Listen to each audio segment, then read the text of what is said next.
There is a skyscraper in the middle of New Orleans that no one is allowed to enter.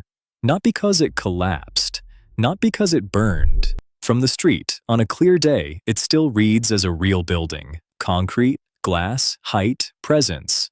It rises over the central business district like it has somewhere to be. Cars pass underneath it. People walk past it on their way to work, coffee in hand, looking at their phones, and almost none of them know that the doors of this building have been locked for longer than some of them have been alive.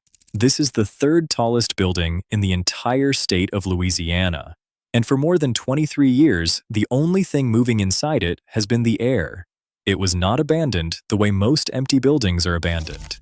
There was no slow drift of tenants leaving one lease at a time, no gradual fade into neglect. The building was sealed, closed off on purpose, because of what had grown and what had been disturbed inside the walls. Toxic mold. Asbestos. A combination that turned an entire high-rise into something the law no longer treats like an office tower at all, and treats instead like a container that has to stay shut.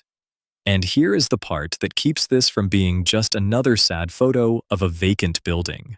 People wanted it. Investors lined up and bought it. It sold at public auction for $583,000. A few years later, it sold again for $650,000. For a skyscraper in a downtown core, those are not real estate prices. Those are the prices of a small house in the suburbs. And still, 4 different owners took their turn with this tower. And all 4 of them gave up. This is not the story of a building that failed.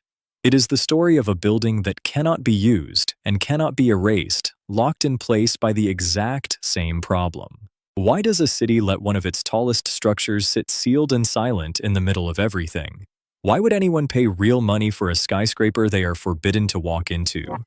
And why, after more than 2 decades and 4 separate attempts by 4 separate owners, has not one of them been able to break the deadlock? To understand that, you first have to understand what a downtown tower is actually for, and why a building standing empty in the heart of a working city is not just sad, it is unnatural. A skyscraper is not really a building. It is a machine for stacking value. Every floor is supposed to earn its keep. Offices, apartments, retail, parking, hotel rooms, whatever the use, the entire reason you build tall in an expensive downtown is that the land underneath is too valuable to leave flat. You go up because up is where the money is. A tower that is full is an engine. It pays its taxes. It pays the people who clean it and run it and guard it. It pays back the bank that financed it. A tower that is empty is the exact opposite. It earns nothing, but it still costs constantly. It still has to be insured against fire and storm. It still has to be secured against people who would break in. It still has to be taxed, watched, and maintained. And it still ages whether anyone is inside or not. Water keeps finding its way in. Wind keeps working at the seals. An empty skyscraper is the most expensive kind of nothing a city can possibly hold. So when you see a major high-rise sitting dark in the middle of a busy downtown, your instinct should be that something is badly wrong.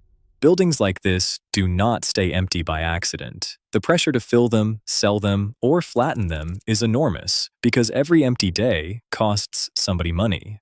The fact that Plaza Tower has resisted all of that pressure for more than 23 years should tell you that the problem inside it is not ordinary. It is not a leaky roof. It is not a bad market. It is something that has beaten every person who has tried to solve it. So what was the problem?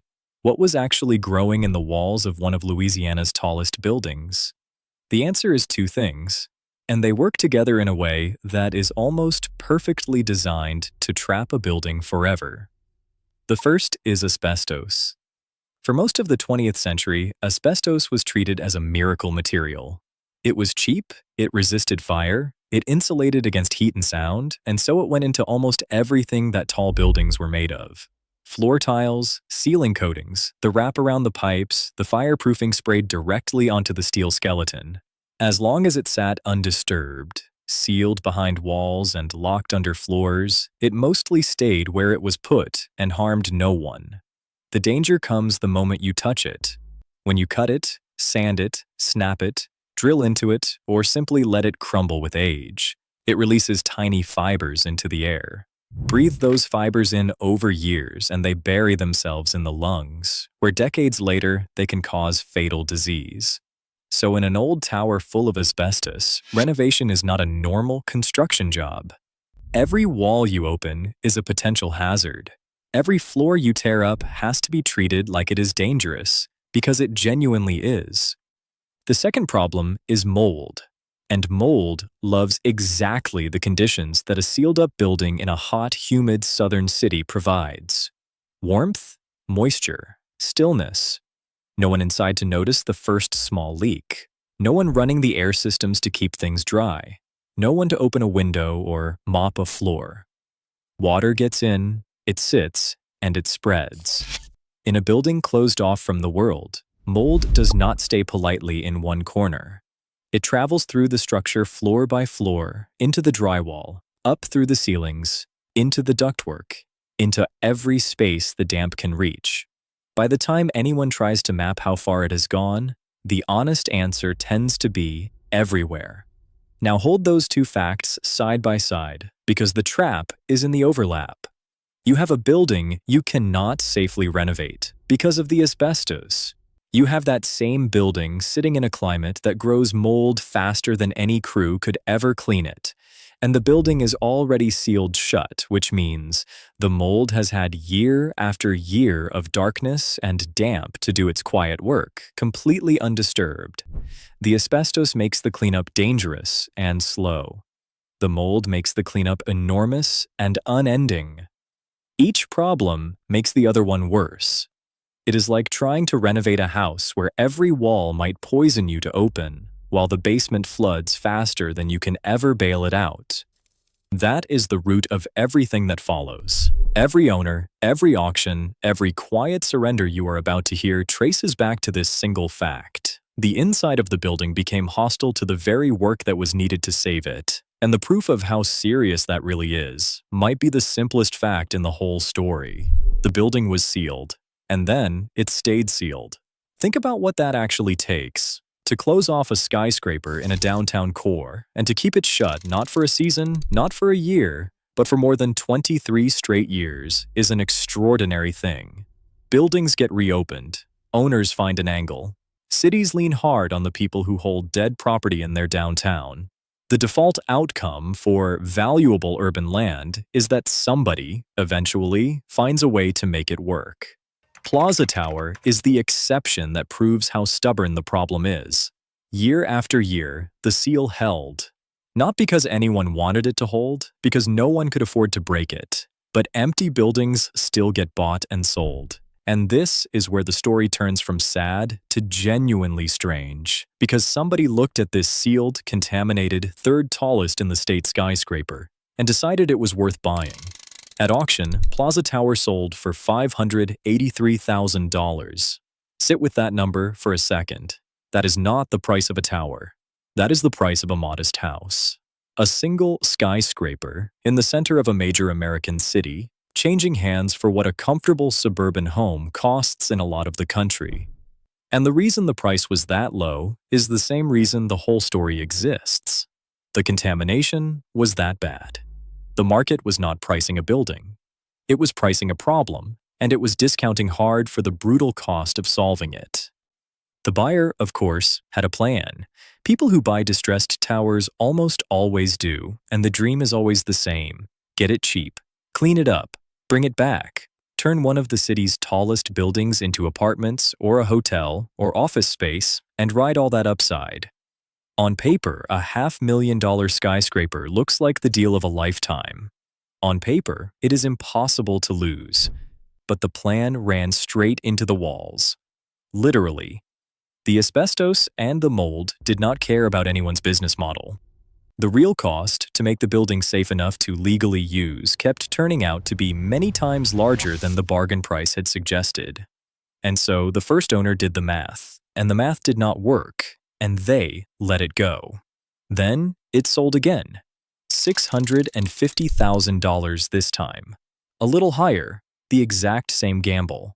A new owner, a new plan. The The same quiet belief that this time somehow somebody could crack it. And the same result arrived. Because nothing about the core problem had changed. The building was still sealed. The contamination was still spreading. The cost to fix it still towered over the cost to buy it. That is the pattern that defines this tower. 4 owners. 4 turns at the same locked door. One after another, people with money and intentions and a real plan stepped up, studied the building, ran the numbers, and walked away. Not because they were careless or foolish. Because every single one of them hit the same wall, in the same place, for the same reason. This building does not defeat its owners with drama or disaster. It defeats them with arithmetic. Quietly. Every time. So why not just fix it? Or, if it truly cannot be fixed, why not just tear the thing down and free up some of the most valuable land in the city? This is the heart of it. And the answer is the reason that tower is still standing over New Orleans today. Start with fixing it. To bring Plaza Tower back to life, you would first have to strip out all of that asbestos safely. That means specialized crews, sealed work zones, negative air pressure, slow and careful removal floor by floor, every step under strict government regulation, because getting it wrong endangers not just the workers, but everyone nearby. Then, only after that, you would have to remediate the mold, which after this many years of unchecked growth means tearing out and replacing huge portions of the entire interior. And then, after spending an amount that climbs well into the millions, you would finally be standing in an empty, gutted concrete shell. Only at that point could you even begin the actual renovation. The work of making the building merely safe is so expensive that it swallows the whole value of the finished tower before the real construction has even started. The numbers do not close. They never close.